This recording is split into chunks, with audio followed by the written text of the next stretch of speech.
Tomorrow. Yes, I'll pay. Lesson 7, Part 1. All right. Time to learn rock climbing.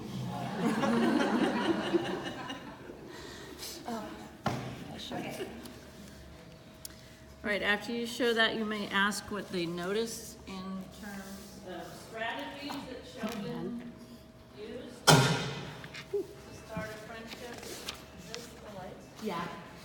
Oh, sorry about that. Have they ever used any of these strategies? And then we're going to go into the next slide, which is friends for a reason, season, lifetime. You might want to prep a personal story here and relate it wherever it's appropriate. So people come into your life for a reason, a season, a lifetime, and we're going to use this concept to think about different types of friendship. And each section we're going to just try to give them an idea of what we mean by it. So when someone is in your life for a reason, it's usually because there's a particular event or a need. Maybe you were at a summer camp and didn't know anyone at first, but then you made a friend, or maybe your neighbor broke their leg, couldn't get outside to play, so you made an effort to go over and hang out. These friends have come to assist you when you need them, to provide you with guidance and support, then suddenly the person disappears from your life. Stand up if you've had a friend for a reason. Sure. Everyone. Right? Sit back down. Some people come into your life for a season. Maybe you were in the same elementary school together, but now go to different middle schools. Maybe you were in the same club for a while, but now you're no longer in the group. These relationships are formed when people come together for a period of time and then something changes and they are not around each other anymore. Stand up if you have had a friend for a season. Thank you. Sit back down. This is exactly how it goes in the classroom too. It's this quiet. So lifetime relationships are when you maintain a connection with someone for most of your life. Maybe you went to the same schools, or maybe your families have been friends since you were young. That person is still important in your life. You may see each other every day or once a year, but when you come back together, it is like you were never apart. Stand up if you've had a friend for a lifetime. Sit back down.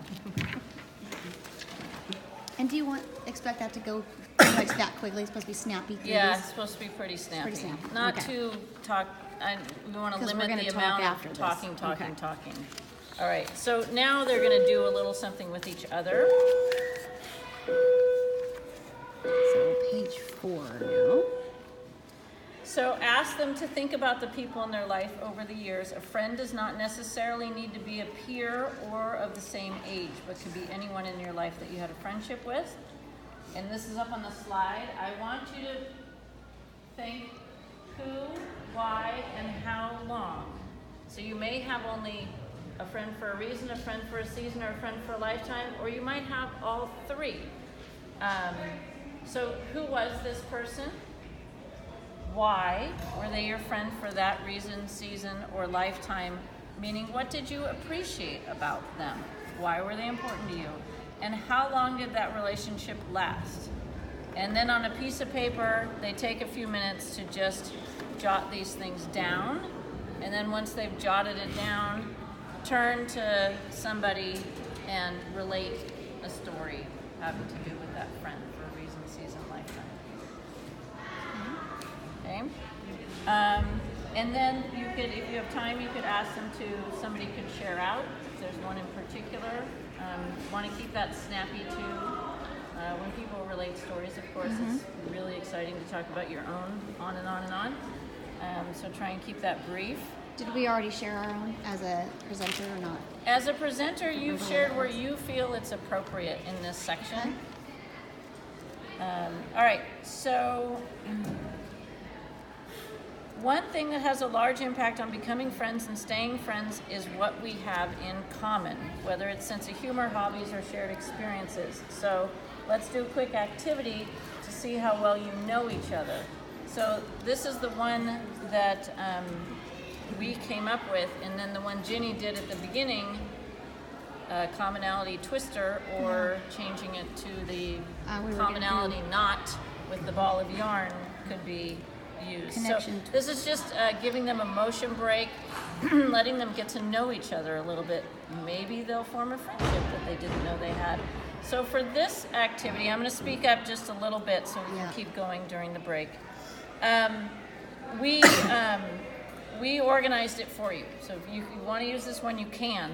So if your first name is A through D, go over to that corner of the room, E through J, that corner, K through R, that corner, and S through Z, this long corner. And believe it or not, those are each 25% of the population by first name according to the 2000 census.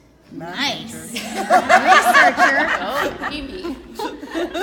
So once they get in their groups, you're going to give them a task to just quickly talk to each other and find at least 2 people in that group that you have something in common with. 1, it just gets them talking to each other, and 2, maybe they find somebody they have a common interest with, and there's a little more of a connection with somebody in their grade going forward. And they could play Connection Twister at this point, right? Or not? They could be fun. And the groups could all just play Connection Twister. Give them that instruction. I'll give you guys that at the end. This one's. I'll do another video. In my head, this one's going to be a little long on timing, so you'll need to sort of keep keep an eye on things. Okay. So, one of the operative words is that they find someone that they didn't know already, Yes, right? thank you. Good You're point. finding, you're finding something in common about somebody that you didn't know already. So you don't want them to just turn to their soccer buddy and say, hey, we have soccer together and we're going to keep talking. We already know each other and we're not trying anything new or socially awkward. Try to Turn find to somebody you you never don't talked know. to. Yeah, try to find somebody you don't know, but especially try to find something that you didn't have in common. Okay. Thank you, Anne Maria. All right, that's the reason, season, lifetime section. Any questions on that before we move on? All right. The second one is the skills section, and nobody's seen this but me. I changed it completely. Okay. This is about owning your feelings. So when you're in a friendship, when you're in a relationship, and something's gone a little bit sideways, somebody has said things to you that you don't care for, done things to you that you don't care for, how do you talk to them? How do you have a discussion with them and still maintain a healthy relationship and that it doesn't devolve into more hurt? Okay. So first, we're going to watch a video, When You, I Feel. And just as a note, I wasn't thrilled that this has when you, because that starts off with a lot of blame. However, I tried to use it to bring that to the surface because it's almost impossible for us, even as adults, to not use you in these conversations. So I thought, okay, let's go ahead and recognize it, that it's there, and you'll see it in the video, and I hope you think it's a pretty decent video. Then we're going to talk to them about how do you take the you out. Okay, so let's show this video, Improve Communication Skills.